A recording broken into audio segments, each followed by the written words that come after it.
আসসালামু আলাইকুম। আম সবাইকে আজকের এই স্পেশাল ভাইবা প্রিপারেশন ক্লাসে আমি স্বাগতম জানাচ্ছি। আজকে আসলে একটা আনন্দের দিনই বলা যায় যে আনন্দ নিয়েই আসলে ক্লাসটা করছি। কারণ একটা লম্বা সময় আপনাদের সাথে আমি মেন্টর হিসেবে ছিলাম। আপনাদেরকে প্রিলি নিয়ে যে ক্লাসগুলো করতে হবে সে ক্লাসগুলো কিন্তু আমরা নেওয়ার চেষ্টা করেছি।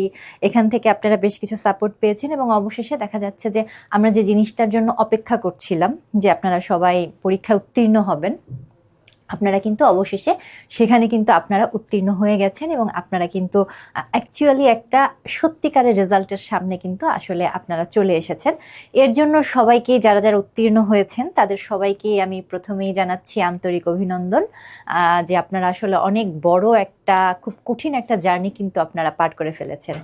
এবং যারা উত্তীর্ণ হতে পারেননি তাদেরকেও কিন্তু অভিনন্দন জানাচ্ছি, কারণ এটাই আসলে শেষ না, সামনে 50 আছে এবং যারা উত্তীর্ণ হতে পারেননি অনেকেই কিন্তু অলরেডি 44 আবার বলা হচ্ছে রিভাইজড রেজাল্ট হবে, যেখানে যারা আবার ডাবল ক্যাডার পেয়েছে মানে রিপিট ক্যাডার পেয়েছে তারা আবার এখান থেকে ব্যাক করবে, ব্যাক মানে আবার নতুন করে ক্যাডার নেওয়া হবে। 45-এর ভাইবা দিচ্ছেন অনেকে, প্রত্যেক জায়গায় কিন্তু দেখা যাচ্ছে যে এর সমপরিমাণই 47 আছে অনেকের। 47-এ আপনারা আবারও সাবজেক্টিভ দিতে পারবেন, জেনারেল তো থাকছেই।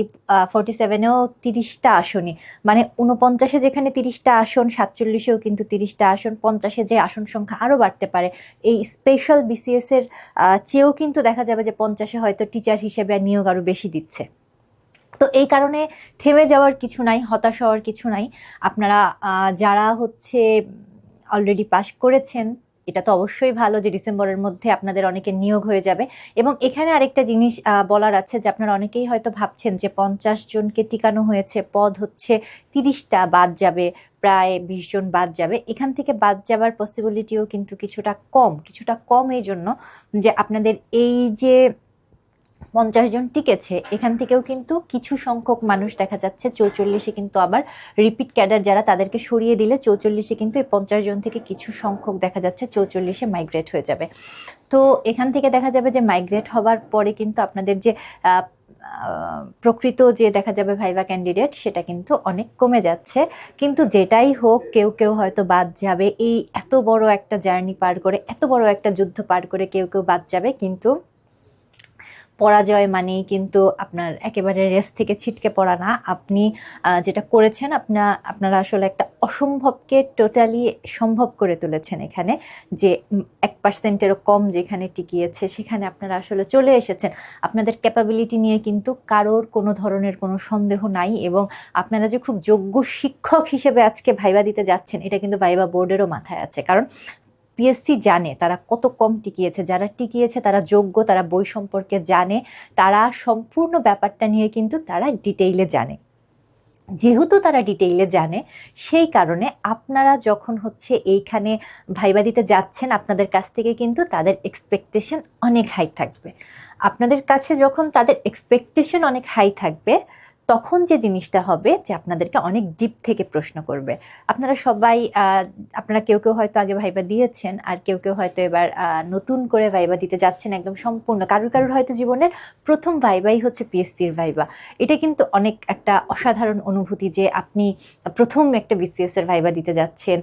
বোর্ডটা একটু ডিফারেন্ট থাকবে, কেমন হবে পরিবেশ। আবার অনেকে আছে ভাইবা নিয়ে কিন্তু অনেক ভয় পান, অনেকের মধ্যে একটা অস্থিরতা কাজ করে, একটা সংকোচ কাজ করে যে আমি কিভাবে কথা বলবো, আমি অনেক কিছু জানি, আমি ডেলিভারি ঠিকভাবে দিতে পারবো কিনা, বা আমার স্যারদের সাথে ইন্টারাকশনটা কিরকম হবে।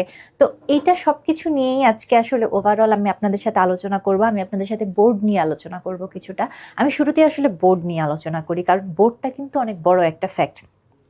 আপনারা অনেকেই আছেন যারা ঢাকা বিশ্ববিদ্যালয়ের বাইরে। সেক্ষেত্রে আমি কয়েকজন স্যারের নাম বলতে পারি এখন, যেখানে যারা মেনলি বেশিরভাগ সময় পিএসসির ভাইভায় থেকেছেন এবং যারা মেনলি এই ভাইবা কার্যক্রম বেশিরভাগ সময় পিএসসির সাথে সংশ্লিষ্ট। আমি 4-5 জন স্যারের নাম বলছি, আপনারা অনেকেই হয়তো চেনেন, আর যারা বাইরের তারা হয়তো অনেকেই চিনবেন না। তো সেটা কোনো সমস্যা না। স্যারদের যে স্পেসিফিক জায়গাগুলো, স্যারদের যে ফোকাসিং পয়েন্টগুলো, আমি সেগুলো নিয়ে একটু আপনাদেরকে ফোকাস করে দিলে আপনারা ওই জায়গাগুলোতে একটু জোর দিয়ে যাবেন। যদি এই স্যাররা থাকেন, থাকার পসিবিলিটি বেশি, থাকলে আপনাদের জন্য প্লাস পয়েন্ট, আপনারা সেই বোর্ডে ফোকাস করতে পারবেন। আর যদি ইন কেস স্যাররা না থাকেন, তাও আপনাদের প্রিপারেশন তো ডান হয়ে থাকলো, আপনাদের অ্যান্সার দিতে কোনো সমস্যা হবে না।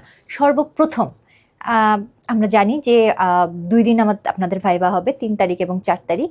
3 তারিখে যেহেতু 34 জন আপনাদের ভাইবাতে নেওয়া হয়েছে, আশা করা যাচ্ছে বোর্ড হচ্ছে 2টো হবে। তো 2টো বোর্ডে একজন ঢাকা ইউনিভার্সিটির টিচার এবং আরেকজন বাইরের কোনো ইউনিভার্সিটি, সেটা জাহাঙ্গীরনগর হতে পারে বা অন্য কোনো। আমাদের কিন্তু এই যে যারা আমাদের এডুকেশন ক্যাডার থেকে আছেন, তাদের মধ্যে থেকেও কিন্তু অনেককে হচ্ছে ভাইবা বোর্ডে নেওয়া হয়। ভাইবা বোর্ডের যে ব্যাপার, যে 3 জন থাকবেন, একজন হচ্ছেন চেয়ারম্যান থাকবেন যিনি পিএসসির মেম্বার, এবং বাকি যে 2 জন থাকবেন এক্সটার্নাল 2 জনের মধ্যে 2 জনই ইতিহাসের হতে পারেন, বা একজন ইতিহাস বা অন্যজন বা আরেকজন সচিব পর্যায়ের বা এই পর্যায়ের কেউ হতে পারেন। তবে 2 জনেরই ইতিহাস হবার সম্ভাবনা বেশি। সেক্ষেত্রে কয়েকজন স্যার যারা সবসময় আসলে ভাইবা বোর্ডে খুব বেশি প্রভাব বিস্তার করেন বা ভূমিকা রাখেন, তাদের মধ্যে প্রথমেই আমি নাম বলবো কাউসার স্যারের। আপনারা জানেন যে ঢাকা বিশ্ববিদ্যালয়ে কাউসার স্যার কিন্তু এখন, তিনি গতবারও ভাইবা বোর্ডে ছিলেন পিএসসির, এবারও থাকার স্যারের সম্ভাবনা আছে। এবং স্যারের স্পেশালিটি হচ্ছে মধ্যপ্রাচ্যের ইতিহাস। স্যারের যেখানে স্যার ফোকাস করবেন সেটা কিন্তু মধ্যপ্রাচ্যের ইতিহাস। আরেকজন থাকতে পারেন শহীদুল হাসান স্যার, কিন্তু এখানে থাকতে পারেন। শহীদুল হাসান স্যারের যে স্পেসিফিক নিজে সাইটটা নিয়ে কাজ করেন, সেটা কিন্তু প্রাচীন যুগ নিয়ে স্যার বেশিরভাগ কাজ করেন। শিলালিপি, প্রত্নতাত্ত্বিক বিষয়গুলো নিয়ে কিন্তু স্যার বেশি কাজ করেন। বিশেষ করে বাংলায় যে মুসলিমদের যে বিভিন্ন প্রত্নতাত্ত্বিক সাইটগুলো, তাদের যে বিভিন্ন প্রত্নতাত্ত্বিক অঙ্গ, বলতে হচ্ছে আমি বোঝাচ্ছি যে তাদের বিভিন্ন ম্যানুস্ক্রিপ্ট আছে, তাদের হচ্ছে বিভিন্ন ধরনের শিলালিপি আছে, তারপরে হচ্ছে তাদের বিভিন্ন ধরনের মুদ্রা পাওয়া গেছে। স্যার হচ্ছে এই ধরনের প্রাগৈতিহাসিক ইতিহাসের ওই সময়ের জিনিসগুলো নিয়ে স্যার কিন্তু আলোচনা করতে পছন্দ করেন। এরপরে যেটা থাকতে পারেন, জাহাঙ্গীরনগরের স্যাররা থাকতে পারেন। জাহাঙ্গীরনগরের স্যারদের ক্ষেত্রে আমি যেটা ফোকাসড বলবো, স্যাররাও প্রাচীন যুগ নিয়ে প্রশ্ন করতেই পছন্দ করেন। স্যারদের হচ্ছে এখানে যে মেইন ক্রাইটেরিয়া, সেটা কিন্তু প্রাচীন যুগ কেন্দ্রিকই। প্রাচীন যুগের বিভিন্ন রাজাদের অনেক সময় ক্রম ধরা হয় বা বিভিন্ন সাল ধরা হয় প্রাচীন যুগ কেন্দ্রিক। এখানেও মুদ্রা, শিলালিপি বা প্রত্নতত্ত্বের উপরে কিন্তু জাহাঙ্গীরনগরের যে স্যাররা থাকেন, সেখানে কিন্তু ফোকাস করা হয় বেশি প্রত্নতত্ত্বের উপরেই। কারণ ঢাকা বিশ্ববিদ্যালয়ে কিন্তু প্রত্নতত্ত্বের উপরে আলাদা কোনো সাবজেক্ট নাই, যেটা জাহাঙ্গীরনগর স্পেশালিটি কিন্তু জাহাঙ্গীরনগরের প্রত্নতত্ত্ব। সে কারণে জাহাঙ্গীরনগরের স্যাররা যদি থাকেন, আপনাদেরকে কিন্তু প্রত্নতত্ত্বের উপরে অনেক প্রশ্ন করা হতে পারে। আপনারা কিন্তু সেভাবে একটু মেন্টালি প্রিপারেশন নিয়ে যাবেন। এবং সবশেষে আরেকজন স্যার, যিনি আমাদের এডুকেশন ক্যাডার সার্ভিসেই আছেন, এবং স্যারের বই আমরা পড়ে আসলে বড় হয়েছি, স্যারও এর আগে কিন্তু বোর্ডে থেকেছেন, তিনি হচ্ছেন আব্দুল কুদ্দুস শিকদার স্যার, আমেরিকার ইতিহাস যিনি লিখেছেন। আব্দুল কুদ্দুস শিকদার স্যারের পছন্দের টপিক হচ্ছে ইতিহাস তত্ত্ব। স্যার বেশিরভাগ সময় দেখা যাচ্ছে বোর্ডে ইতিহাস তত্ত্ব নিয়ে কিন্তু প্রশ্ন করেন। তিনি বেশিরভাগ সময় দেখা যাচ্ছে ইতিহাস কি, ইতিহাস তত্ত্ব কি, ইতিহাসকে বিজ্ঞান বলা যায় কি না, তারপরে হচ্ছে বিভিন্ন সময় বিভিন্ন ইতিহাসবিদদের মধ্যে পার্থক্য, পৃথিবীর বিভিন্ন ইতিহাসবিদ যারা রয়েছেন তাদেরকে নিয়ে কিন্তু স্যার আলোচনা করতে পছন্দ করেন। এবং যেহেতু স্যার আমেরিকার ইতিহাস লিখেছেন, স্যার যত প্রশ্ন করবেন সেটা কিন্তু ওই ইউরোপের ইতিহাস ঘেঁষা, আমেরিকার ইতিহাস ঘেঁষা প্রশ্ন কিন্তু স্যার বেশি করবেন। আরেকটা ব্যাপার আছে, যিনি চেয়ারম্যান থাকবেন তিনি কিন্তু ইতিহাসের না, সম্ভবত তিনি ইতিহাসের থাকবেন না। তো চেয়ারম্যান স্যার কি প্রশ্ন করবেন? চেয়ারম্যান স্যার কিন্তু আপনাদেরকে জেনারেল একটা প্রশ্ন করবেন, যেমন যেটা থেকে সবাই জানে, প্রথম বিশ্বযুদ্ধ, দ্বিতীয় বিশ্বযুদ্ধ, জাতিসংঘ সফল না ব্যর্থ, তারপরে হচ্ছে জাতিসংঘের কার্যাবলী, জাতিপুঞ্জ, ভার্সাই ট্রিটি, এই যেগুলো হচ্ছে খুব কমন টপিক, যেগুলো সবাই জানে। এই ধরনের জায়গা থেকে কিন্তু স্যার ইতিহাস ভিত্তিক প্রশ্ন করলে কিন্তু স্যারের, মানে যে চেয়ারম্যান স্যার থাকবেন, তার কিন্তু এই ধরনের কমন জায়গা থেকে প্রশ্ন করবার সম্ভাবনা বেশি। স্যার কিন্তু অত ডিপে যে 1830 সালের জুলাই রেভলিউশন, এটা কিন্তু যিনি ইতিহাস ব্যাকগ্রাউন্ডের না, তার কিন্তু সেটা জানার কথা না। এই কারণে আপনাকে যেটা করতে হবে যে এই ইন জেনারেল যেখান থেকে প্রশ্ন আসতে পারে, ডিপ থেকে, আপনাদের কিন্তু সেটার জন্য প্রিপেয়ার্ড হয়ে থাকতে হবে। তো আমি আসলে বোর্ডে 4 জন স্যারের নাম বললাম, এই 4 জন থাকতে পারেন।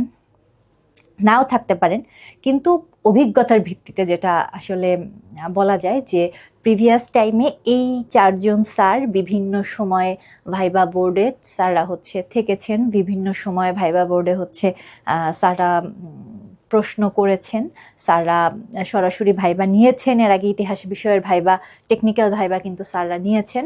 এই কারণে হচ্ছে এই চারজনের থাকার সম্ভাবনা বেশি, এবং এই চারজনের যে বইগুলো আছে বা চারজনের যে স্পেসিফিক সাইটগুলো আছে তারা এইখান থেকে আপনারা অবশ্যই হচ্ছে প্রশ্ন আসেন। এর আগে আগে আমাদের হচ্ছে মেজবা কামাল স্যারও কিন্তু ভাইবা বোর্ডে ছিলেন, মেজবা কামাল স্যার নিয়েছেন, কিন্তু মেজবা কামাল স্যার তখন অবসর গ্রহণ করেছেন।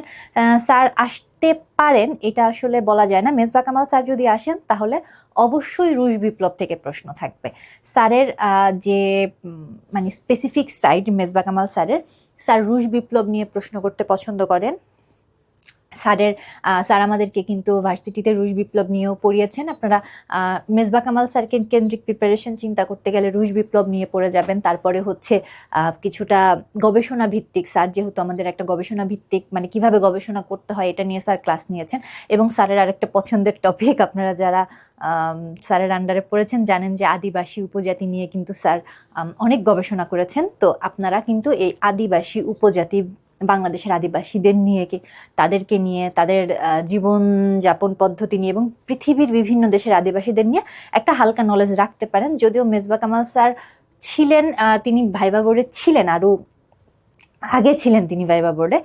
রিসেন্ট টাইমে আসলে স্যার আসবেন কিনা এটা নিয়ে কনফিউশন থাকে। তারপরও যদি আপনারা রিস্ক না নিতে চান আপনারা, তাহলে সেক্ষেত্রে রুশ বিপ্লবের উপর একটু বেশি ফোকাস করে এবং আদিবাসী উপজাতিদের উপরে একটু বেশি ফোকাস করে কিন্তু আপনারা বোর্ডে প্রিপারেশনটা নিতে পারেন। এবার আসছে স্যারদেরকে বোর্ডে কিভাবে হ্যান্ডেল করবেন। অনেক সময় আছে নিজের ডিপার্টমেন্টের স্যারদের দেখলে আমরা খুব বেশি মানে বলা যায় যে তেল দেওয়া শুরু করি সোজা ভাঙায়। এই জিনিসটা করা যাবে না, এটা কিন্তু স্যাররা পছন্দ করে না। বোর্ডে যে আমার সাথে স্যারের পার্সোনাল পরিচয় আছে, বা স্যার আমাকে চিনে কিনা, বা স্যারকে দেখে স্যার কেমন আছেন, কি অবস্থা, মানে এই ধরনের কথাবার্তা কিন্তু বোর্ডে যে বলা যাবে না। বোর্ড খুবই একটা ফর্মাল জায়গা। স্যারকে যদি আপনি চিনে থাকেনও, স্যার আপনাকে চিনে কিনা, স্যার যদি নিজের থেকে অগ্রসর হয়ে আপনার কাছে পরিচয় দেয় যে আরে তোমাকে তো আমি চিনি, তুমি কোন ব্যাচ বা কি, জাস্ট ওইটুকুই। কিন্তু আপনি কিন্তু কখনোই বোর্ডে গিয়ে দেখা গেল যে আপনি আপনার খুব পছন্দের স্যারকে পেয়ে গেছেন, বা বোর্ডে গিয়ে দেখা যাচ্ছে যে আপনি হয়তো বা স্যারকে হচ্ছে খুব ভালো মতন আপনি চেনেন, জানেন, এই কারণে হচ্ছে দেখা যাচ্ছে যে আপনি স্যারকে যে কোনো ধরনের গ্রিটিংস দিয়ে ফেলেছেন, বা কোনো ধরনের কোনোভাবে আপনি স্যারকে একটু তেল মারারই চেষ্টা করতেছেন যে স্যার আমি তো আপনার অনেক বড় ফ্যান, স্যার তো আমাদের বোর্ডের সেরা স্যার। এই ধরনের কথাবার্তা, ইনফর্মাল কথাবার্তা বোর্ডে কখনোই বলা যাবে না। স্যারকে যদি আপনি চিনেন আপনি তাকে বড় জোর একটা সালাম দিতে পারেন। এর বাইরে যে কোনো ধরনের কোনো ব্যক্তিগত পরিচয়, কোনো ধরনের কোনো ব্যক্তিগতভাবে যে স্যার আমি কিন্তু অমুক ব্যাচের, স্যার আমি কিন্তু আপনার ফ্যান, স্যার আমি কিন্তু আপনার ক্লাস করেছি, এগুলো এই ধরনের ইনফর্মাল কোনো আলাপ কিন্তু কখনোই যে বোর্ডে করা যাবে না। এইটা কিন্তু আপনার মার্কস অনেক কমিয়ে দেবে, এবং যেই স্যার যিনি থাকবেন তিনিও বিব্রত বোধ করবেন, এবং এটা কিন্তু দেখা যাবে যে আপনার ফেল করবার পিছনে, ভাইবা বোর্ডে ফেল করবার পিছনে কিন্তু এটা একটা খুব বড় ধরনের আপনার নিয়ামক হিসেবে কাজ করবে। আপনার কি করতে হবে, স্যার যদি জিজ্ঞেস করে যে তুমি কোন সেশনের, তুমি কি আমার ক্লাস পেয়েছো কি না, তুমি আমার ক্লাসের কি এনজয় করেছো, কোন সাইডটা এনজয় করেছো, আপনি সেখানে খুব ফর্মালি উত্তর দেবেন যে আমি স্যার আপনার এই ক্লাসটা আমি করেছি, আমার এটা ভালো লেগেছে। প্রয়োজনের বাইরে একটা বেশি কথাও না। পার্সোনাল লাইফ নিয়ে তো কোনো কথা অবশ্যই না। স্যাররা আপনাদেরকে মনে রাখেন, স্যাররা আপনাদেরকে চেনেন, কিন্তু ভাইবা বোর্ড আসলে পরিচয় করার, গ্রিটিংস দেওয়ার জায়গা না, এটা খুবই ফর্মাল একটা জায়গা। তো এই জিনিসটা আমি বারবার এই কারণেই বলছি যে আমরা পরিচিত মানুষ ভাইবা বোর্ডে পেলে হঠাৎ করে দেখা যায় যে নিজেদের উপর কন্ট্রোল রাখতে পারি না। আমরা নিজেরা হচ্ছে দেখা যায় যে খুব বেশি এক্সাইটেড হয়ে যাই। এখানে আপনি যেহেতু ফর্মালি ভাইবা দিতে যাচ্ছেন, আপনাকে কিন্তু আপনার এক্সাইটমেন্টটা এখানে কন্ট্রোলে রাখতে হবে। তবে এইটুকু আমরা আশা করতেই পারি যে ভাইবা বোর্ডে যারাই থাকবে তারা হয়তো আমাদেরই স্যার, আমাদেরই পরিচিত। এই কারণে স্যারদের যে স্পেসিফিক যে টপিকগুলো, আপনারা কিন্তু সেই স্পেসিফিক টপিকগুলোতে ফোকাস করে আপনারা একটু বেশি করে পড়ে যান। এবং এই কারণেই আমি কিন্তু বুক লিস্ট আপনাদের একটা রেখেছি যে স্যারদের কার কোন বই, এবং সেটাকে ফোকাস করে যেন আপনারা হচ্ছে একটা সম্পূর্ণরূপে হচ্ছে একটা প্রিপারেশন আপনারা নিয়ে রাখতে পারেন। তো এই গেল হচ্ছে বোর্ড নিয়ে আলাপ। এখন আমি হচ্ছে কিছু স্পেসিফিক কোশ্চেনে আসি। যেমন আপনারা তো নতুন করে পরিচয় দেওয়ার কিছুই নাই, আপনারা অনেকেই চিনেন। আমার অনেক ছোট ভাই বোনরা হচ্ছে অলরেডি তারা টিকেছে আমার সাথে, পার্সোনালি অনেকে যোগাযোগ করেছে। তো আমি আসলে সবাইকে বলেছি যে যারা আছেন আজকের ক্লাসটা দেখে নিতে পারেন। আমি এখানে আরেকটু ডিটেইলে, আমি ফোনে অনেক কিছুই বলার চেষ্টা করেছি, আমিও ব্যস্ত থাকি আমার যেহেতু আমি একটা প্রফেশনের সাথে যুক্ত আছি। তো আমি আজকে একটু চেষ্টা করছি ডিটেইল আলোচনা করে দেবার জন্য, যেটা আপনারা দেখলে এটা হয়তো আপনাদের জন্য ভালো হবে, সুবিধাজনক হবে। সর্বপ্রথম আসবে নিজের পরিচয় দিন। এটা একদম ভাইবার বলা যায় কোর একটা প্রশ্ন। আপনি ভিতরে ঢুকবেন, সালাম দিয়ে বসবেন এবং তারপরেই আপনাকে যে প্রশ্নটা করা হবে যে নিজের পরিচয় দিন, ইন্ট্রোডিউস ইয়োরসেলফ। এটা আপনি ইংরেজিতে দিতে পারেন, বাংলাতেও দিতে পারেন। যদি আপনাকে ইংরেজিতে প্রশ্ন করে যে ইন্ট্রোডিউস ইয়োরসেলফ, তাহলে আপনাকে ইংরেজি দিয়েই বলতে হবে। প্রশ্ন ইংরেজিতে হচ্ছে, আপনি উত্তর বাংলায় দিলে কিন্তু সেটা হচ্ছে একটা ডিসক্রেডিট। কিন্তু যদি আপনাকে বাংলায় প্রশ্ন করে যে নিজের পরিচয় দাও, সেক্ষেত্রে কিন্তু আপনি বাংলায় শুরু করতে পারেন। এখন আপনি কিভাবে নিজেকে ইন্ট্রোডিউস করবেন সেখানে, যেহেতু আপনি এখানে যাচ্ছেন একটা ভাইবা দেওয়ার জন্য, আপনার কিন্তু এখানে একাডেমিক সাইডটা বেশি ফোকাস থাকবে। আপনি যখন আপনাকে ইন্ট্রোডিউস করা শুরু করবেন, আপনি কোন গ্রাম থেকে উঠে এসেছেন, আপনার বাবার নাম কি, বাবা কি করতো, মায়ের নাম কি, মা কি করতো, ভাইরা কি করে, বোন কি করে, এগুলো নেসেসারি না। আপনাকে এত সময় দেওয়া হবে না সেখানে। আপনি যতটুকু সময় পাবেন আপনি এর মধ্যে চেষ্টা করেন কিছু বিষয় ফোকাস করতে। আপনার নিজের নাম বলতে পারেন, আপনি কোন কোন জায়গা থেকে পড়ালেখা করে উঠে এসেছেন, আপনি সেই শিক্ষা প্রতিষ্ঠানগুলোর নাম বলতে পারেন, বাবা মার নাম উল্লেখ করবেন। তারপরে হচ্ছে আপনি আপনার শিক্ষা প্রতিষ্ঠানগুলো উল্লেখ করেন, আপনি এরপরে আপনার ইউনিভার্সিটি উল্লেখ করেন, আপনি সেখানে চাইলে আপনার সিজিপিএ উল্লেখ করতে পারেন। এর পরবর্তীতে আপনি যেখানে আরও অ্যাড করবেন যে আপনি কোন কোন সংগঠনের সাথে জড়িত ছিলেন, মানে এক্সট্রা কারিকুলাম অ্যাক্টিভিটিসের হিসেবে যদি আপনি বিতর্কের সাথে জড়িত থাকেন, আপনি যদি কোনো ভালো খেলাধুলার সাথে জড়িত থাকেন, বা আপনি যদি কোনো কালচারাল কমিটির সাথে জড়িত থাকেন। বর্তমান সময়ে কিন্তু বাংলাদেশে না, শুধু পৃথিবীতে সফট স্কিলের উপরে খুব বেশি গুরুত্ব দেওয়া হচ্ছে।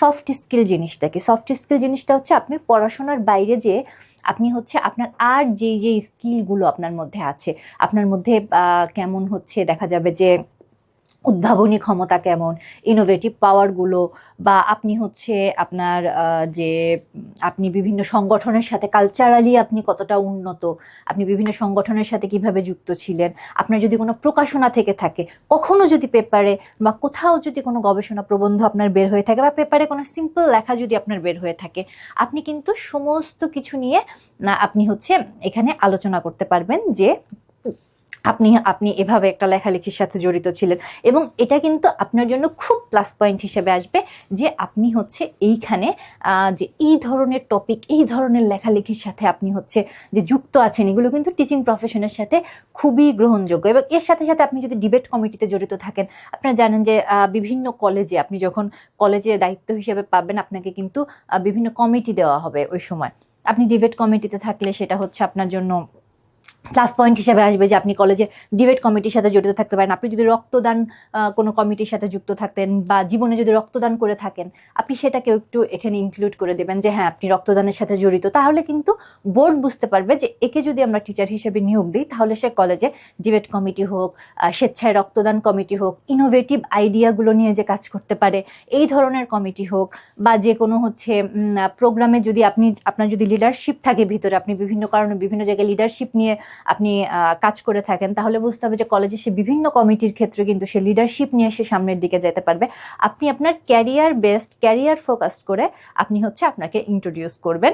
এইখানে কিন্তু ব্যক্তিগত তথ্য কম থাকবে, যে আমার বউ কি করে, আমার কয়টা বাচ্চা, আমি কি করতেছি, এগুলোর দরকার নাই, এগুলোর খুব একটা দরকার নাই। পার্সোনাল ইনফরমেশন, আপনার নাম, আপনার বাবার নাম, আপনার মায়ের নামের মধ্যে সীমাবদ্ধ, সেটুকু রেখে আপনি ছেড়ে দেন। আপনি ফোকাস করেন আপনার ওয়ার্ক স্কিলের উপরে। এখানে ফোকাস করবেন নিজের পড়াশোনা, নিজের সিজিপিএ, এবং তারপরে যে হচ্ছে নিজের সফট স্কিলগুলোর উপরে হচ্ছে আপনি এখানে ফোকাস করে আপনি একটা আপনার নিজের মতন করে ইন্ট্রোডিউস ইয়োরসেলফ আপনি হচ্ছে বানিয়ে ফেলুন, যেখানে অবশ্যই যে কোনোভাবে আপনার কো কারিকুলাম অ্যাক্টিভিটিসগুলোর উপরে জোর দিতে হবে। কো কারিকুলাম অ্যাক্টিভিটিস মানেই শুধু নাচ, গান, কবিতা আবৃত্তি এগুলো কিন্তু না।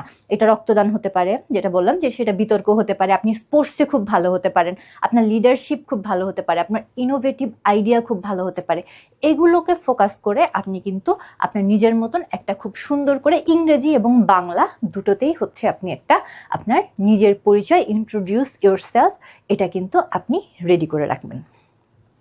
এরপরে প্রশ্ন আসবে, কেন শিক্ষক হিসেবে আসতে চাচ্ছেন? এই প্রশ্নটা যখন এরপরে করা হয় যে আপনি কেন শিক্ষক হিসেবে আসতে চাচ্ছেন, তখন কিন্তু বেশিরভাগ সময়ই দেখা যাচ্ছে বোর্ডে আমরা যেটা বলে শুরু করি, আমি হচ্ছে জনসেবা করতে চাই, বাচ্চাদের আমার খুব ভাল লাগে, আমার ওদের পড়াতে ভাল লাগে, এটা হচ্ছে আমাদের সেবামূলক, আমার জীবন ছোটবেলার থেকে আমার স্বপ্ন ছিল আমি শিক্ষক হব, শিক্ষক একটা আদর্শ পেশা। এই বুলশিট কিন্তু এখন বোর্ড গ্রহণ করে না, এটা গ্রহণ করে না। আপনি যখনই এটা শুরু করবেন যে শিক্ষক একটা আদর্শ পেশা, আমি আদর্শ ধারণ করে আমি আগাতে চাই এটা সেটা, তখনই বোর্ড আপনাকে থামিয়ে দিবে যে এইটা বুকিশ ভাষায় তুমি কথা বলবা না, বুকিশ ভাষায় আপনার অ্যান্সার আমরা শুনতে চাই নি, আপনি আসলেই কেন আসতে চাচ্ছেন, একদম আপনার ভিতর থেকে রিয়েল কারণটা আপনি বলেন। এখন কথা হচ্ছে যে রিয়েল কারণ আপনি হয়তো বলবেন যে চাকরি পাই না, আমার এখন একটা 9 গ্রেডের চাকরি হচ্ছে, এর বেশি আমি আর কি বলবো। কিন্তু আপনি তো এই কথাটাই বলবেন, আর একটু সুন্দর করে সুগার কোটেড করে, আরেকটু চিনির প্রলেপ লাগিয়ে মিষ্টি করে বলবেন। কারণ সরাসরি যদি আপনি এই ভাষায় কথাটা ইউজ করেন যে আমার আসলে চাকরি বাকরি নেই, এই জন্য টিচিংয়ে আসতে চাচ্ছি, এটা কিন্তু আসলে বোর্ডের জন্য গ্রহণযোগ্য না। আপনি বলবেন, আপনি বইয়ের ভাষায় বলবেন না, আপনি আপনার নিজের প্রয়োজন থেকেই বলবেন, কিন্তু সেটাকে হচ্ছে আরেকটু মিষ্টি করে, আরেকটু সুন্দর করে। অবশ্যই যে বাংলাদেশের বর্তমান আর্থসামাজিক প্রেক্ষাপটে 9 গ্রেডের একটা জব, এটা একটা সম্মানজনক জব। আপনি 9 গ্রেডের একটা সম্মানজনক জব আপনি এখানে অ্যাচিভ করতে চাচ্ছেন। এখন যদি আমি এখানে বলি, আমি এখানে লিখি যে কেন শিক্ষক হিসেবে আসতে চাচ্ছেন, কয়েকটা কারণ। অবশ্যই এটা একটা 9ম গ্রেডের চাকরি, এটা বাংলাদেশের অন্যান্য চাকরির চেয়ে হচ্ছে এটা আপনার জন্য আরো বেশি হচ্ছে উপযোগী। এখানে আপনি বেতন ভালো পাচ্ছেন, এখানে আপনি আপনার নিজের মতন, এরপরে যেখানে থাকবে যে 9ম গ্রেডের চাকরি স্যাররা তো বলতে পারবে আরো আছে, সবই তো 9ম গ্রেডের চাকরি, তাহলে টিচিং কেন? তাহলে সেক্ষেত্রে আপনি বলতে পারবেন যে স্যার ফিউচারে হচ্ছে আমার গবেষণা করার ইচ্ছা আছে, তো গবেষণা করবার জন্য যেই একটা সময় দরকার আমার, তো সেটা তো আমি অন্য চাকরির ক্ষেত্রে তো আমি সেটা পাবো না। এখন আপনি অ্যাডমিনিস্ট্রেশনে যান, পুলিশে যান, আপনি কিন্তু গবেষণা করার মতন অতটা সময় পাবেন। হ্যাঁ, বিদেশে আপনি শিক্ষা ছুটি নিয়ে গেলে গবেষণা করতে পারবেন, কিন্তু আপনি যদি বলেন যে স্যার আমি আসলে একটা একাডেমিক লাইফ লিড করতে চাই, আমার ইচ্ছা হচ্ছে একাডেমিক লাইফ লিড করা, ভবিষ্যতে হচ্ছে বই লেখা, আমি স্পেসিফিক কিছু টপিকের উপরে গবেষণা করতে চাই, আমি এই গবেষণার অংশটাতে আমি নিজেকে সমৃদ্ধ করতে চাই, বা আমার হচ্ছে জানার আগ্রহ বেশি, আমার মনে হচ্ছে যে এই সেক্টরটাতে স্যার গবেষণা সেভাবে হয়নি, আমার এর জন্য লাইফের গোল হচ্ছে আমি এইভাবে বই লিখে গবেষণা করে আমি পুরো একটা একাডেমিক লাইফ হচ্ছে আমি লিড করতে চাই স্যার। এর জন্য আমার মনে হয়েছে যে শিক্ষকতা পেশায় যেহেতু এখানে আমাকে একদম 9টা 5টা ডিউটি করতে হবে না, এবং আমার হচ্ছে যেহেতু এটা 9ম গ্রেডের চাকরি, আমার একটা ফিক্সড ইনকামের একটা সিউরিটি থাকবে সরকার থেকে, আমি সেক্ষেত্রে যেটা করতে পারবো যে আমার পরিবারের ভরণ পোষণ চালিয়ে আমি যেহেতু আমার গবেষণার দিকে যাওয়ার ইচ্ছা, আমার বই লেখার ইচ্ছা, যে পৃথিবীর বুকে আমি আমার নিজের কিছু সৃষ্টি রেখে যাব। কথাটা আপনি আরো কাব্যিকভাবে বলতে পারেন যে কাজ তো সবাই করে, চাকরি তো সবাই করবে, তো আমার নিজের পার্সোনাল যেটা অপিনিয়ন স্যার, যে আমি হচ্ছে চাই পৃথিবীর বুকে আমার কোনো সৃষ্টি থেকে যাক। তো সৃষ্টিটা আমি কিভাবে রাখবো? সৃষ্টিটা আমি রাখতে পারি কোনো একটা খুব ভালো একটা বই লেখার মাধ্যমে। ভালো একটা বই লিখতে গেলে স্যার আমাকে আসলে জিনিসটা নিয়ে অনেক সময় দিতে হবে, অনেক গবেষণা করতে হবে, অনেকভাবে সেটার পার্সপেক্টিভ নিয়ে আমাকে ভাবতে হবে। তো এর জন্য স্যার টিচিং প্রফেশনটা আমার জন্য খুবই পজিটিভ প্রফেশন। এই জন্য যে আমার এখানে 9টা 5টা ডিউটি না, আমি এখানে আমার ডিউটিটা করে আমি আমার যে স্বপ্ন যে আমি গবেষণা করব বা আমি একটা খুব ভালো একটা গবেষণালব্ধ আমি বই লিখব, এটা কিন্তু আমার টিচিং প্রফেশন থেকে সম্ভব। এই কারণে স্যার শিক্ষকতা পেশায় আমি আসলে আগ্রহী। তো একই সাথে কিন্তু আপনি আপনার প্যাশন বলে দিলেন, আপনি একই সাথে হচ্ছে আপনার ড্রিম বলে দিলেন, একই সাথে বলে দিলেন যে না, চাকরিটা হচ্ছে যেহেতু 9ম গ্রেডের চাকরি, এটা আসলে আপনার জন্য স্যাটিসফাইং, যে আপনি আপনার পরিবারের ভরণ পোষণ নিয়ে আপনাকে চিন্তা করতে হবে না, বা আপনার নিজের ফিক্সড ইনকাম নিয়ে আপনার কোনো চিন্তা করতে হবে না, কিন্তু আপনি আবার তার সাথে সাথে আপনার ড্রিম ফুলফিল করতে পারবেন। তো এই ধরনের অ্যান্সার হচ্ছে গ্রহণযোগ্য। কখনোই বলা যাবে না যে স্যার শিক্ষক একটা আদর্শ পেশা। আদর্শ তখনই থাকবে যখন সেখানে টাকার সম্পর্ক থাকবে না। আপনি ফ্রিতে কাউকে জ্ঞান দান করছেন না, আপনি কিন্তু এখানে আসছেন বা এখানে কিন্তু আপনি জ্ঞান দান করছেন, এখানে অবশ্যই টাকা একটা ফ্যাক্ট হিসেবে কাজ করছে। আপনি সেটাকেই খুব সুন্দর করে বলবেন যে স্যার এখানে হলে আমার পরিবার নিয়ে বা আমার টাকা পয়সা নিয়ে কোনো চিন্তা করতে হবে না, এবং আমি আমার যে ড্রিমটা, গবেষণার যে ড্রিমটা, বই লেখার যে ড্রিমটা, আমি এখানে ফুলফিল করতে পারবো। আমার তাহলে কিন্তু এরপরে যে মানে অন্য কোনো প্রফেশনে এটা আমার পক্ষে সম্ভব না। এরপরে যেটা আরও যে জিনিসটা আসবে, যে আপনার নিজস্ব দ্বিতীয় যে আপনি যে পয়েন্টটা এখানে পয়েন্ট আউট করতে পারেন, যে আপনার লাইফে নিজস্ব কিছু থিওরি আছে, এটা আপনি অন্য কোনো প্রফেশনের সরাসরি ছাত্রছাত্রীদের মধ্যে ছড়িয়ে দিতে পারবেন না। এখন স্যাররা জিজ্ঞেস করতে পারেন আপনার লাইফে কি থিওরি আছে। এখন আপনার লাইফে যে থিওরিগুলি আছে আপনি বলতে পারেন যে স্যার অসৎ, মানে আমি স্টুডেন্টদের মধ্যে এটা ছড়িয়ে দিতে চাই যে অসততার মধ্যে দিয়ে আসলে লাইফে কোনো কিছু পাওয়া সম্ভব না। এই তত্ত্বটা যদি আমি সরাসরি স্টুডেন্টদের মধ্যে আমি ছড়িয়ে দিতে চাই, তাহলে তো স্যার আমাকে শিক্ষকই হতে হবে। আমি তো অন্য কোনো প্রফেশনে যে আমি তো সরাসরি যে স্টুডেন্টদেরকে বা এই বয়সী বাচ্চা কাচ্চা যারা আছে এদেরকে যদি আমি এই সব বলে লিড করতে চাই, তারা তো আমার কথা শুনবে না। কিন্তু আমি যখন শিক্ষক হয়ে তাদেরকে এই ধরনের থিওরিগুলো, আমার লাইফের এই ধরনের থিঙ্কিংগুলো আমি তাদের মধ্যে ছড়িয়ে দিতে যাব, তারা যে জিনিসটা হবে, তারা কিন্তু এই জিনিসটাকে নিয়ে তারা কিন্তু দেখা যাবে যে তারা হ্যাপি হচ্ছে, তারা আমার এই কথাটা শুনছে, বা আমার এই থিওরি বা আমার এই কথার জন্য যদি 5টা স্টুডেন্টের লাইফও জীবনে পৃথিবীতে চেঞ্জ হয়ে যায় স্যার, এটাও তো আমি মনে করব যে আমি যে মানুষ হিসেবে পৃথিবীতে এসেছি, আমার এই আশাটা সার্থক, আমার এই চিন্তা ভাবনাটা সার্থক, যদি 5জন স্টুডেন্ট আমার সারা জীবনে এই তত্ত্বটা গ্রহণ করে। কিন্তু অন্য কোনো প্রফেশনে গেলে কিন্তু আমি এই থিওরি দিয়ে স্টুডেন্টদেরকে আমি সামনের দিকে আগাতে পারবো না। এটা গেল দ্বিতীয় পয়েন্ট। এবং থার্ড যে পয়েন্ট আপনারা যুক্ত করতে পারেন, যেহেতু আমি ক্লাসটা নিচ্ছি ইতিহাসের, আপনারা সবাই ভাইবা দিবেন ইতিহাসের, যে স্যার আরেকটা কথা ইতিহাসে খুব কমনলি বলা হয় যে ইতিহাস থেকে কেউ কখনো শিক্ষা গ্রহণ করে না। তো ইতিহাস থেকে স্যার যেহেতু কেউ কখনো শিক্ষা গ্রহণ করে না, তো আমি চাচ্ছি যে ইতিহাস জিনিসটাকে এমনভাবে পড়াতে স্টুডেন্টদের মধ্যে, তারা যেন এখান থেকে আসলেই জীবনে একটা শিক্ষা গ্রহণ করতে পারে। তো এই যে আপনার কিন্তু সবগুলো ব্যাপারই এখানে চলে আসলো, আপনি আপনার থিওরি, লাইফের জীবন দর্শন চলে আসলো, আপনার এখানে আপনার ইকোনমিক স্টেবিলিটির ব্যাপার চলে আসলো, আপনার নিজের স্বপ্ন, আপনার নিজের পার্সোনাল লাভের ব্যাপারও চলে আসলো, আবার চলে আসলো কিন্তু যে আপনি ইতিহাসকেও কিন্তু স্টুডেন্টদের মধ্যে একটা ইন্টারেস্টিং সাবজেক্ট হিসেবেও আপনি স্টুডেন্টদের মধ্যে জিনিসটা নিয়ে আসতে চাচ্ছেন। প্রত্যেকটা কথাই আপনি এখানে বলছেন, কিন্তু সেটা কিন্তু একটু সুগার কোটেড করে, এটাকে আরেকটু সুন্দর করে গুছিয়ে আপনারা কিন্তু অবশ্যই আপনারা এই প্রথম 1 এবং 2 এই প্রশ্ন হচ্ছে কমনলি যে কোনো বোর্ডে গেলে এই প্রশ্ন দিয়ে কিন্তু আপনার সাথে হচ্ছে কথাবার্তা শুরু হবে, বক্তব্য শুরু হবে, এবং আপনারা কিন্তু এই 2টা জিনিসকে আপনারা কিন্তু ফোকাস করবেন যে কেন শিক্ষক হিসেবে আসতে যাচ্ছেন এবং নিজের পরিচয় দিন। এরপরে আসবে বর্তমান সময়ের কিছু কমন টপিক, যেগুলো নিয়ে আসলে আলোচনা আগেও হয়েছে, কিন্তু অ্যাজ এ হিস্ট্রি স্টুডেন্ট আপনাদেরকে কিন্তু এখন এগুলোকে ডিফারেন্ট পার্সপেক্টিভ থেকে চিন্তা করতে হবে। যেমন আমি এখানে একটা করেছি বাকশাল। এখন আপনাদেরকে মুক্তিযুদ্ধ নিয়ে যেই ধরনের প্রশ্ন করা হতে পারে, সেটার কিন্তু ফার্স্ট একটা প্রশ্ন থাকতে পারে বাকশাল। বাকশাল নিয়ে আমাদের আগেও ভাইভাতে প্রশ্ন হয়েছে। তো বাকশাল নিয়ে যদি আপনাদের আগেও ভাইভাতে প্রশ্ন হয়ে থাকে, সেক্ষেত্রে যে জিনিসটা হচ্ছে যে ছিল যে বাকশাল কেন তখন জরুরি ছিল, বাকশালের গুরুত্ব বর্ণনা করো, বাকশালকে কেন দ্বিতীয় বিপ্লব বলা হচ্ছে, এখন কিন্তু বাকশালের প্রশ্নের পার্সপেক্টিভ চেঞ্জ হয়ে যাবে। পার্সপেক্টিভ কিভাবে চেঞ্জ হবে, যে বাকশালী কি শেখ মুজিবুর রহমানের পতনের প্রধান কারণ ছিল কিনা, তুমি কি মনে করো। এখানে কিন্তু সরাসরি হ্যাঁ না দিয়ে উত্তর দেওয়া যাবে না, বলতে হবে স্যার পতনের অনেকগুলো কারণই ছিল, তার মধ্যে হচ্ছে বাকশাল একটা। আপনার জাস্ট খালি বাকশালকে কেন্দ্র করে শেখ মুজিবুর রহমানের পতন হয়েছে ব্যাপারটা তা না, বাকশাল হচ্ছে অনেকগুলো কারণের মধ্যে একটা। তারপরে যদি জিজ্ঞেস করে কি কি কারণ, এটা অবশ্যই সামনে আসবে যে কাছের মানুষদের বিশ্বাসঘাতকতা ছিল, তারপরে হচ্ছে ওনার যে রাষ্ট্র পরিচালনা নীতি সঠিক ছিল না, তারপরে যেটা ছিল যে সেই সময় উনি আসলে সঠিকভাবে দেখা যাচ্ছে যে উনি সংবিধানের যে একটা চেঞ্জ এনেছেন সেটাও সবার জন্য গ্রহণযোগ্য ছিল না। অন্যান্য রাজনৈতিক দল সেই সময় খুব উগ্র হয়ে গিয়েছিল। সব কিছু মিলিয়েই কিন্তু দেখা যাচ্ছে যে এই শেখ মুজিবুর রহমানের 1975 সালে যে 15ই আগস্ট সপরিবারে হত্যা হলো, এগুলোর পিছনে সবগুলোই কিন্তু নিয়ামক হিসেবে কাজ করেছে।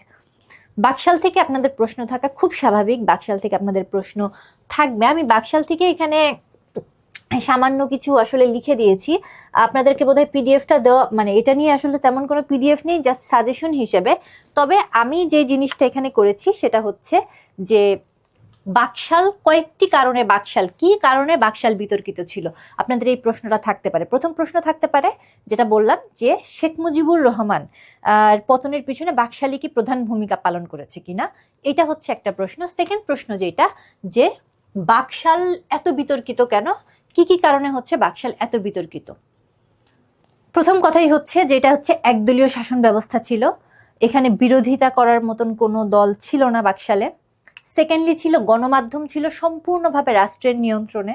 এখানে আমরা জানি যে মাত্র 4টা পেপার বাকশালে হচ্ছে অ্যাক্টিভ ছিল, যেটা সরকারের নিয়ন্ত্রণে ছিল। বাদবাকি সমস্ত গণমাধ্যম হচ্ছে সেখানে থামিয়ে দেওয়া হয়েছিল। রাষ্ট্র, সরকার এবং দল একত্রিত ছিল, এটা খুব ভাইটাল একটা পয়েন্ট। রাষ্ট্র, সরকার এবং দল একত্রিত ছিল। এখন যেটা ছিল যে আমরা জানি যে রাষ্ট্রের সাথে সরকারের সম্পর্ক থাকবে না, রাষ্ট্র স্থির থাকবে, সরকার চেঞ্জ হতে থাকবে। কিন্তু রাষ্ট্র আর সরকার যখন মিলেমিশে একত্রিত হয়ে যায় এবং সেখানে যখন রাজনৈতিক দল, সরকার এবং রাষ্ট্র তিনটা যখন এক পয়েন্টে চলে আসে, সেখানে কিন্তু পতন অনিবার্য। আজ না হোক কাল সেখানে কিন্তু পতন হবে। রাষ্ট্র, সরকার এবং দল, সরকার এবং দল একত্রিত হতে পারে, কিন্তু রাষ্ট্র, সরকার এবং দল তিনটা যখন একত্রিত হয়ে যায় তখন কিন্তু সেখানে দেখা যাচ্ছে যে পতন অনিবার্য। এরপরে যেটা থাকবে, সামরিক বাহিনী, পুলিশ, বিচারক, আমলা সব হচ্ছে দলের সদস্য ছিল। আমাদের কিন্তু সামরিক বাহিনী কোনো রাজনৈতিক দলের সদস্য না, কিন্তু সেই সময় কিন্তু সামরিক বাহিনী রাজনৈতিক দলের সদস্য ছিল। পুলিশ, বিচারক, আমলা যারা চাকরি করবে তারা কিন্তু কখনো কোনো রাজনৈতিক দলের আন্ডারে থাকতে পারে না। কিন্তু সেই সময় বাকশালে যে জিনিসটা করা হয়েছিল, পুরো দলকে হচ্ছে একই দলের সদস্য হিসেবে কিন্তু নিয়ে আসা হয়েছিল। এটাও কিন্তু বাকশাল এত বেশি বিতর্কিত হবার কারণ। সমালোচকরা কি বলছেন, প্রশ্ন থাকতে পারে যে বাকশাল নিয়ে সমালোচকদের আসলে মতামত কি। আপনারা অবশ্যই বাকশালের সমালোচক হিসেবে বদরুদ্দিন উমরের নাম আপনারা ব্যবহার করতে পারেন, এবং বদরুদ্দিন উমর কিন্তু বলেছেন বাকশাল ছিল একনায়কতন্ত্রের একটা প্রকৃষ্ট উদাহরণ। কারণ বাকশালের যে ব্যাপারটা ছিল, সেনা সদস্য, পুলিশ সদস্য, বিচারক পার্টি সবাই হচ্ছে আওয়ামী লীগের ছিল। এই কারণে দেখা যাচ্ছে যে এটা কিন্তু আগে কখনো দেখা যায় নাই, যে এই পুলিশ, তারপরে পুলিশ এরা এরা যেই রাজনৈতিক দলের সদস্যই হোক, যখন কেউ সরকারি চাকরিতে ঢুকবে তখন কিন্তু সে স্পেসিফিক কোনো দলের স্লেভ হিসেবে, চাকর হিসেবে কাজ করবে না, সে সরকারের চাকর হিসেবে কাজ করবে। যে সরকার আসবে সেই সরকারের চাকর হিসেবে কাজ করবে। কিন্তু এই জায়গায় যেটা দেখা যাচ্ছে যে বাকশালের ক্ষেত্রে হচ্ছে সেনা, পুলিশ, বিচারক সবাই হচ্ছে একই দলের সদস্য হয়ে যাচ্ছে, এবং তখন সবাইকে দেখা যাচ্ছে যে সবাই আসলে তখন একটা, যেহেতু একটা একনায়কতান্ত্রিক দল তৈরি হয়েছে, সবাই বাকশালে যোগ দিতে এখানেই হচ্ছে বাধ্য হয়েছেন, এবং ক্ষমতাকে চিরস্থায়ী করবার জন্যই কিন্তু এ ধরনের ব্যবস্থা চাপিয়ে দেওয়া হয়েছিল। এরপরে যে জিনিসটা, যে আমরা জানি 1973 সালের নির্বাচনে শেখ মুজিবুর রহমান এবং আওয়ামী লীগ একটা দুর্দান্ত বিজয় অর্জন করেছিল, এবং তার সমর্থকরা ব্যাপক দুর্নীতিতে জড়িয়ে পড়ে। এখন যারা ছিল, যে সেই সময় এটার পরে কিন্তু শেখ মুজিবুর রহমান কিন্তু একটা বাক্য দিয়েছিলেন যে সবাই পায় হচ্ছে সোনার খনি, আমি পেয়েছি চোরের খনি। তো এই যে কথাটা বলেছিলেন যে তার আশেপাশে যত লোক ছিল সবাই হচ্ছে প্রচুর পরিমাণে দুর্নীতি করত, দেশের সম্পদ লুটে পুটে শেষ হয়ে গিয়েছিল। এবং 1974 সালে কিন্তু বাংলাদেশে একটা ভয়াবহ দুর্ভিক্ষ হয়। সেই সময় 1974 সালে কিন্তু বাংলাদেশে একটা ভয়াবহ দুর্ভিক্ষ হয়, এবং এই সময় কিন্তু শেখ মুজিবুর রহমান অবশেষে অস্থিরতার মুখে কিন্তু 28 ডিসেম্বর 1974 সালে জরুরি অবস্থা জারি করেন। তারপরে হচ্ছে এর ফলে তিনি যে কোনো রাজনৈতিক নিষেধাজ্ঞা প্রদান করেন। বাকশালকে কিন্তু তিনি দ্বিতীয় বিপ্লব বলেও তিনি আখ্যায়িত করেছেন। এরপরে হচ্ছে 1974 সালে যখন দুর্ভিক্ষ চলছে, তখন কর্নেল তাহের কিন্তু একটা গোপন সশস্ত্র বিপ্লবী বাহিনী গড়ে তোলেন। জাসদ কিন্তু প্রতিটি সেনানিবাসে তাদের একটা বিপ্লবী সৈনিক সংস্থা গড়ে তোলে, এবং এই সৈনিক সংস্থা যেটা ছিলেন যে তারা চেয়েছিলেন যে একটা সশস্ত্র বিপ্লবের মাধ্যমে হচ্ছে শেখ মুজিবুর রহমানের এই সরকারের পতন ঘটাবেন। তো এইদিকে হচ্ছে শেখ মুজিবুর রহমান সেই সশস্ত্র বিপ্লবকে থামাবার জন্য তিনি যেটা করেন যে তিনি হচ্ছে চতুর্থ সংশোধনী পাশ করেন এবং সমস্ত রাজনৈতিক দল ভেঙে যায় এবং একদলীয় শাসন ব্যবস্থা প্রতিষ্ঠিত হয়। এখানে কিন্তু সিরাজ শিকদারের নামটা খুব স্পেসিফিক, যে সিরাজ শিকদার কিন্তু সর্বহারা পার্টি গঠন করেছিলেন, তারা প্রচুর পরিমাণে গুপ্ত হত্যা চালাচ্ছিলেন। মোট কথা দেশে একটা মানে অরাজনৈতিক পরিবেশ কিন্তু সেই সময় বিরাজ করছিল। তো এখন মনে হতে পারে যে এই অরাজনৈতিক মানে অবস্থা বিরাজ করছিল, এই অবস্থাকে থামায় দেওয়ার জন্য বাকশাল কি তৈরি হলো? সেটার জন্য কিন্তু এখন আপনাদেরকে বলতে হবে বাকশাল সেটার কোনো সমাধান না। যেখানে অরাজনৈতিক পরিবেশ বিরাজ করছে, আইনের শাসন প্রতিষ্ঠা করতে হবে। একনায়কতন্ত্র প্রতিষ্ঠার আইনের শাসন প্রতিষ্ঠার মধ্যে তো অনেক পার্থক্য আছে। একনায়কতন্ত্র প্রতিষ্ঠা এখানে মানে হচ্ছে যে আমি পারছি না, আমি পরাজিত, আমি থেমে যাচ্ছি, আমি আইনের শাসন প্রতিষ্ঠা করতে পারছি না। এই মানে একটা যে অস্থিতিশীল পরিবেশ, সেটার জন্য আইনের শাসন প্রতিষ্ঠা করতে হবে, নট একনায়কতন্ত্র। আপনাদের কিন্তু এই আনসারটা দিতে হবে যে আইনের শাসন প্রতিষ্ঠা, আইনের শাসন প্রতিষ্ঠা, একনায়কতন্ত্র না, একনায়কতন্ত্র না, আইনের শাসন প্রতিষ্ঠা, একনায়কতন্ত্র না। এখানে কিন্তু আইনের শাসন প্রতিষ্ঠা করতে হবে, নট একনায়কতন্ত্র। এই কারণে কিন্তু বলা যায় যে বাকশাল সেই কারণে হচ্ছে ব্যর্থ। দেশের অবস্থা যখন খারাপ, অরাজনৈতিক অবস্থা, তখন আইনের শাসন প্রতিষ্ঠা করা জরুরি, একনায়কতন্ত্র প্রতিষ্ঠা করা জরুরি না।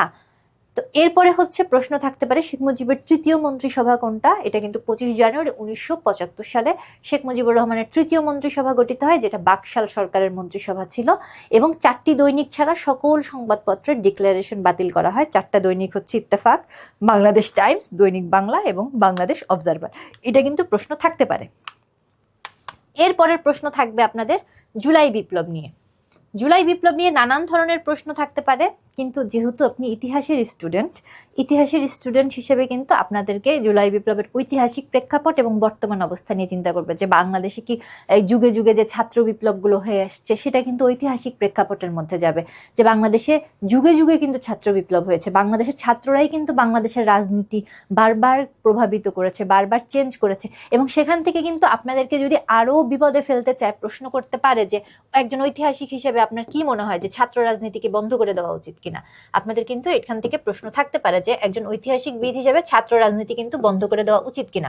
আপনাকে এইখানে অ্যান্সার করতে হবে হচ্ছে খুব টেকনিক্যালি, যে ছাত্র রাজনীতি বন্ধ করে দেওয়া উচিত কিনা, যে অবশ্যই ছাত্র রাজনীতি বন্ধ করা উচিত না, তবে এটা খেয়াল রাখতে হবে যে ছাত্র রাজনীতি যেন ছাত্রদের মধ্যেই সীমাবদ্ধ থাকে, এটা যেন ছাত্রদের অতিক্রম করে সেটা যেন মানে আরো উপরে চলে না যায়। এই ব্যাপারটা হচ্ছে এরকম যে ছাত্র রাজনীতি ছাত্রদের অধিকার দাবি দেওয়া, তাদেরকে জাস্ট রাজনীতির হাতে খড়ি ওখানে দেওয়া হবে, কিন্তু ছাত্র রাজনীতি ছাত্ররা যদি দলীয় কোনো সংগঠনের একটা পার্ট হিসেবে ব্যবহৃত হয়, দলীয় সংগঠনের একটা নোংরা অস্ত্র হিসেবে যদি ছাত্ররা ব্যবহৃত হয়, সেইখানে রাজনীতি না থাকাই ভালো, সেই রাজনীতি আমরা চাই না। কিন্তু যেহেতু আসলে রাজনীতি একটা শিখার বিষয়, রাজনীতি একটা লং টার্ম চর্চা করবার বিষয়, সেই ক্ষেত্রে কিন্তু চিন্তা করতে হবে যে হ্যাঁ, ছাত্ররা তাদের নিজেদের অধিকার দাবি দেওয়া নিয়ে তারা হচ্ছে সোচ্চার থাকবে, তারা নিজেদেরকে নিয়ে হচ্ছে তারা এখান থেকে তাদের রাজনীতির হাতে খড়ি হবে, কিন্তু তারা কখনোই কোনো স্পেসিফিক দলের হাতিয়ার হিসেবে ব্যবহৃত হবে না। যদি স্পেসিফিক দল তাদের হাতিয়ার হিসেবে ব্যবহার করতে চায়, সেটাকে প্রতিহত করতে হবে, কিন্তু ছাত্রদেরকে রাজনীতি করবার, রাজনীতি শেখবার দরকার আছে, কিন্তু কখনোই তাদেরকে হাতিয়ার হিসেবে ব্যবহার করা যাবে না। এখানে আপনারা উদাহরণ হিসেবে আনতে পারেন যে আগুন কিন্তু একই সাথে আমরা রান্না করতে ব্যবহার করি, সেই আগুন কিন্তু একই সাথে আমাদের ঘরকে জ্বালিয়ে ফেলে। তো ছাত্রদের রাজনীতিটাও ঠিক সেরকম, এটাকে যদি আমরা ঠিকভাবে ব্যবহার করতে পারি তাহলে কিন্তু এই ছাত্রদের মধ্যে থেকে আমাদের আরো বড় বড় রাজনীতিবিদ সামনে বেরিয়ে আসবে, তাদেরকে মানে একটা হচ্ছে গঠন করা প্রয়োজন, কিন্তু সেম ওয়েতে তাদেরকে তাদের যেন মিস ইউজ না হয়, তাদেরকে যেন আগুন লাগানোর কাজে ব্যবহার কেউ না করতে পারে, সেই বিষয়ে স্পেসিফিক আইন প্রয়োগ করে, যথাযথ আইন প্রয়োগ করে তারপরে কিন্তু ছাত্রদেরকে এই রাজনীতিতে অংশগ্রহণ করার সুযোগ কিন্তু দিতে হবে। তো এটাকে আমি জাস্ট আপনাদেরকে বেসিক লাইনটা বলে দিলাম, আপনারা এটা নিয়ে আরেকটু চিন্তা ভাবনা করে আরেকটু গুছিয়ে করবেন, কারণ বাংলাদেশে কিন্তু যুগে যুগে যাবতীয় যত বড় বড় বিপ্লব হয়েছে সব কিন্তু ছাত্রদেরকে কেন্দ্র করে হয়েছে। এই কারণে একজন ইতিহাসবিদ হিসেবে আপনি কখনোই বলতে পারেন না যে ছাত্র রাজনীতি নিষিদ্ধ করা হোক, তাহলে এটা ইতিহাসের সাথে সাংঘর্ষিক হয়ে যাচ্ছে। আপনাকে এখানে টেকনিক্যাল অ্যান্সার দিতে হবে যে আপনি চাচ্ছেন রাজনীতি থাকুক, কিন্তু কোনো দলের নিষিদ্ধ একটা হাতিয়ার হিসেবে ছাত্রদেরকে ব্যবহার করা যাবে না। মাথা ব্যথা হলে ওষুধ খেতে হবে, মাথা কেটে ফেলা কিন্তু কোনো সমাধান না। এরপরে আসবে এখানের যে জুলাই বিপ্লবের প্রেক্ষাপট, ঐতিহাসিক প্রেক্ষাপট এবং বর্তমান অবস্থা। ঐতিহাসিক প্রেক্ষাপটে আমি যেটা বললাম ছাত্র রাজনীতি নিয়ে, এবং বর্তমান অবস্থায় যে বর্তমানে আসলে বিপ্লবটা কি অবস্থায় আছে, বিপ্লব কি বেহাত হয়ে গেছে, এই বিপ্লব কি সফল হলেও কতটুকু সফল, কোন কোন জায়গা দিয়ে সফল।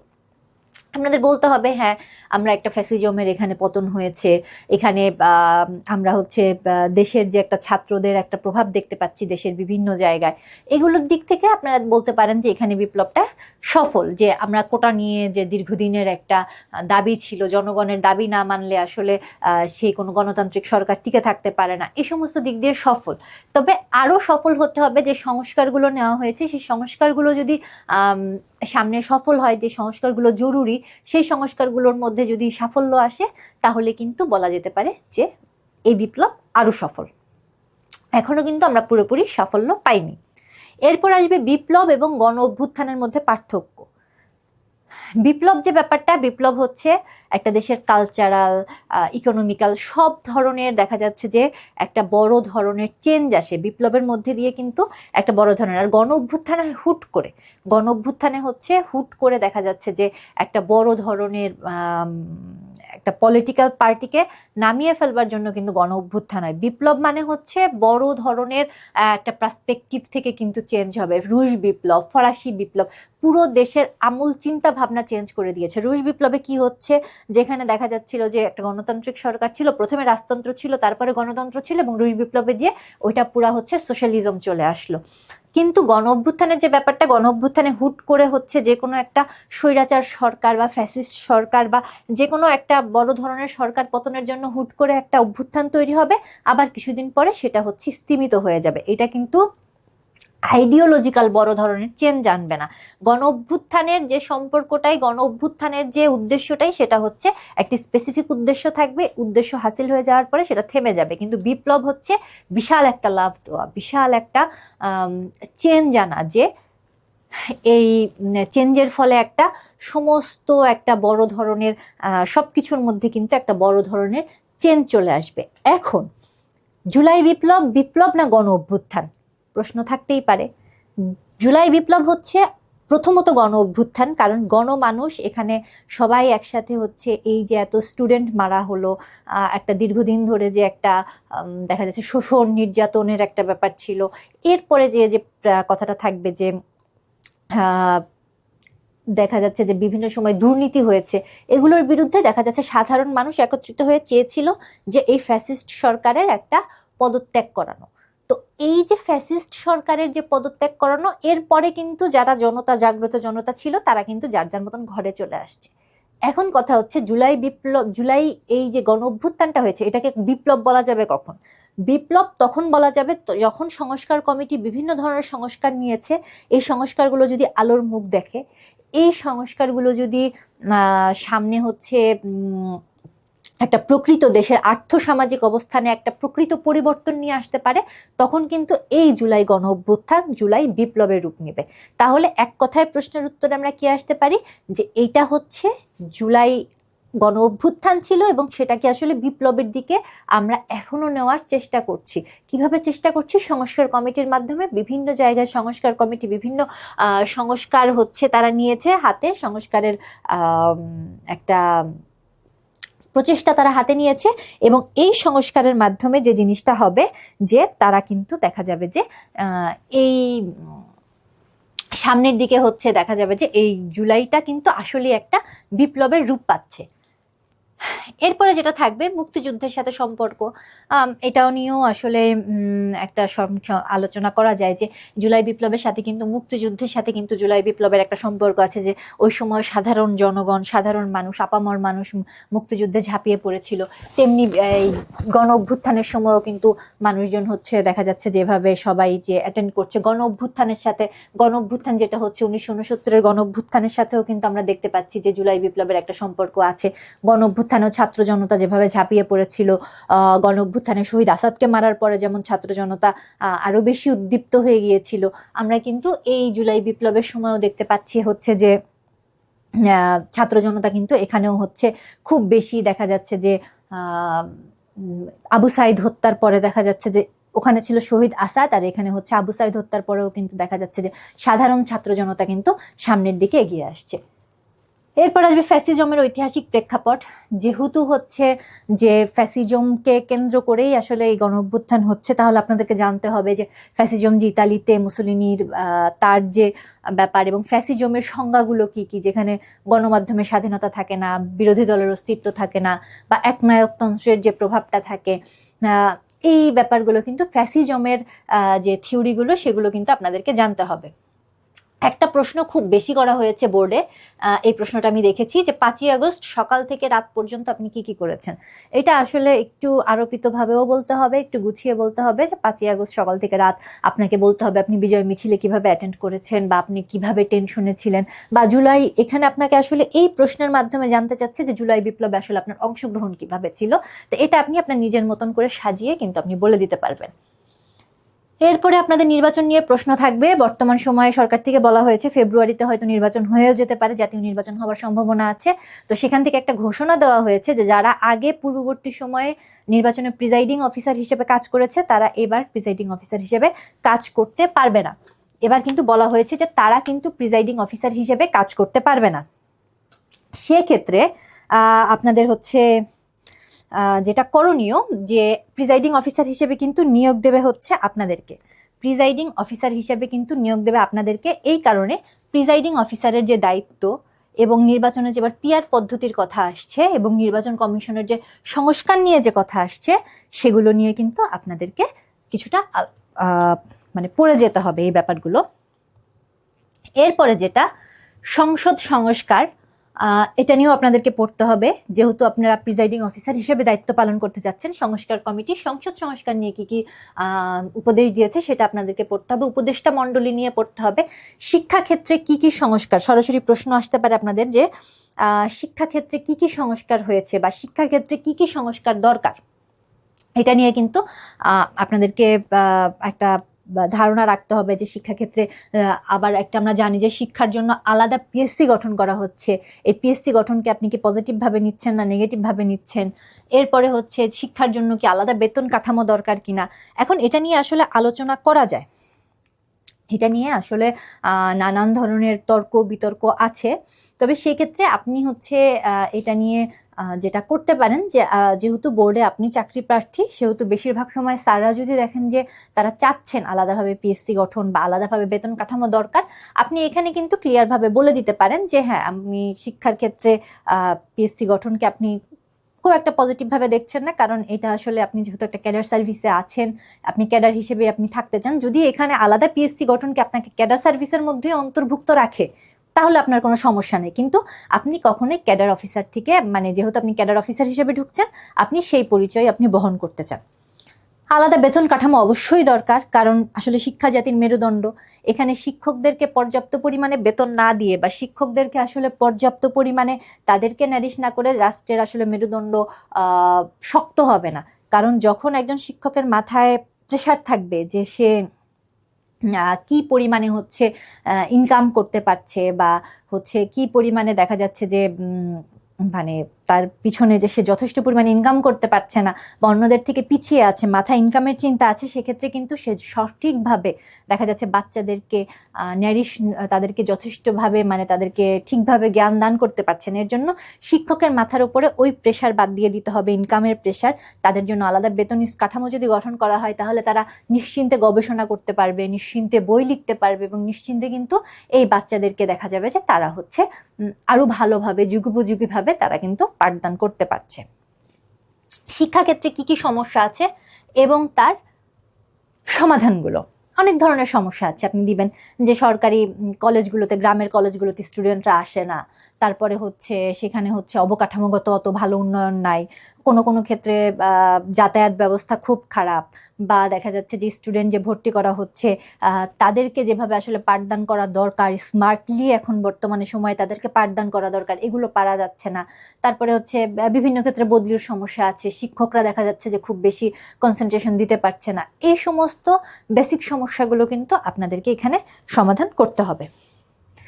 এরপরে যেটা থাকবে যে শিক্ষকদের দাবিগুলো কি কি। শিক্ষকদের নানান ধরনের দাবি আছে, এই যে তাদের জন্য ভালো একটা আবাসন ব্যবস্থা, তারপরে হচ্ছে বিভিন্ন কলেজে কিন্তু দেখা যাচ্ছে যে গাড়ি টাড়ির ব্যবস্থা নাই, আপনাকে প্রশ্ন আনতে যেতে হচ্ছে টেম্পোতে করে বা লোকাল ট্রান্সপোর্টে করে, সেগুলো কিন্তু দেখা যাচ্ছে যে অনেক সময় সেগুলো আপনাদের জন্য দেখা যাচ্ছে যে অনেক সময় লাইফ রিস্ক নিয়ে আসছে।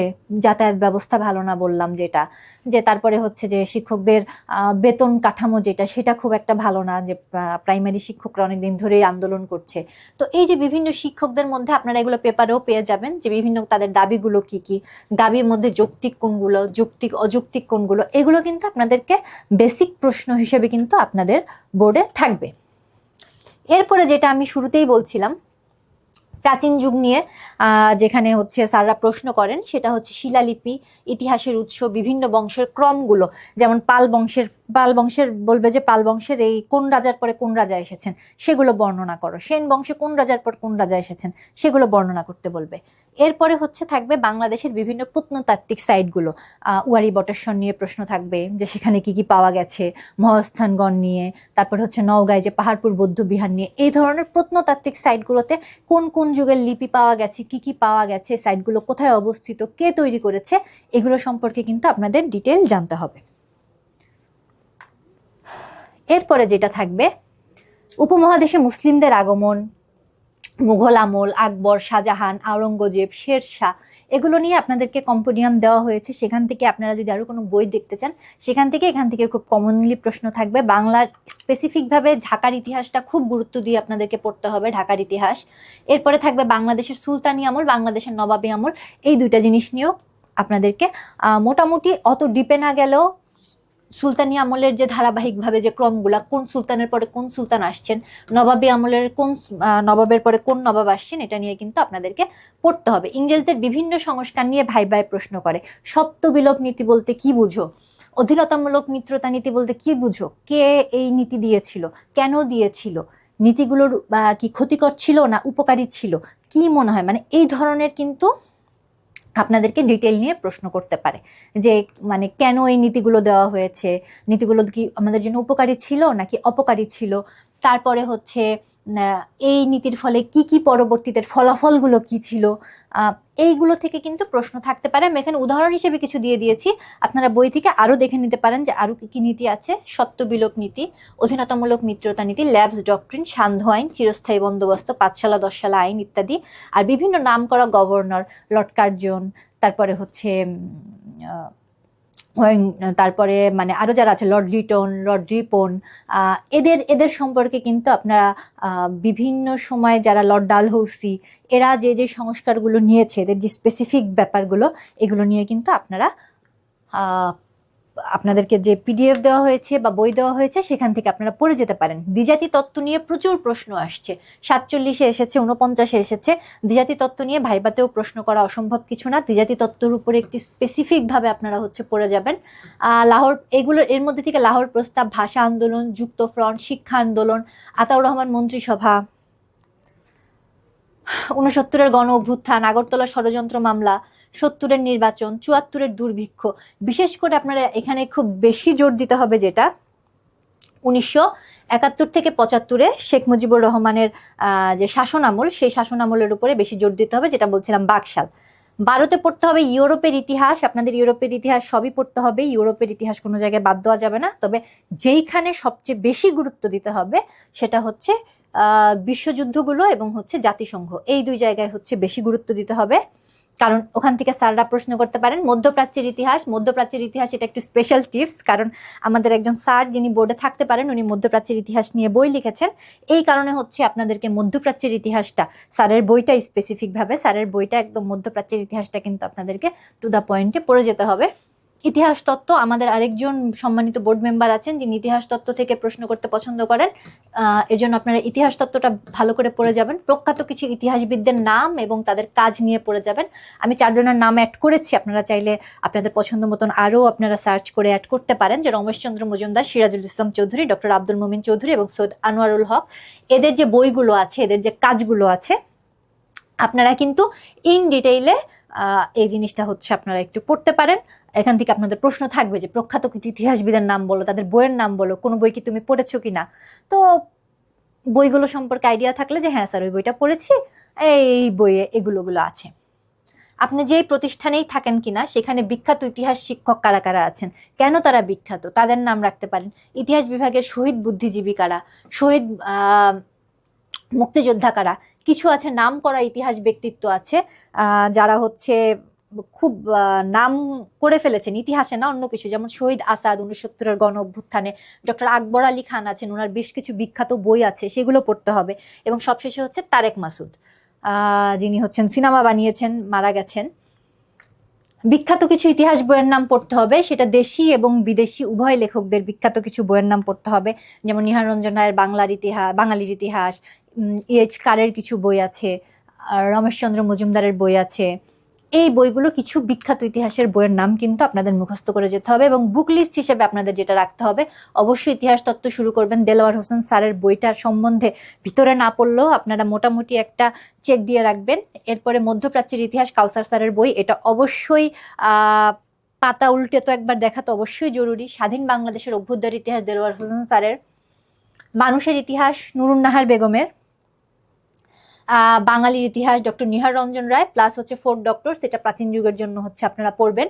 বাংলাদেশ ওপেন ইউনিভার্সিটির যে ইতিহাস বই, সেখানে কিন্তু তথ্য সবচেয়ে গুছিয়ে দেওয়া আছে, সংক্ষিপ্ত আকারে দেওয়া আছে। সংক্ষিপ্ত সময় ভাইবা প্রিপারেশনের জন্য ওপেন ইউনিভার্সিটির ইতিহাস বইয়ের দিকে একটু নজর রাখবেন।